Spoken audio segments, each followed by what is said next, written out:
Laging i-extend ang pasensya. Pasensya, ilang beses ka na bang iniligtas ng pasensya mo sa mga pangyayaring pwedeng ikapahamak mo?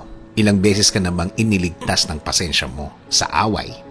Pasensya, kung namamaximize mo, mas marami at mas malayo ang mararating mo sa buhay.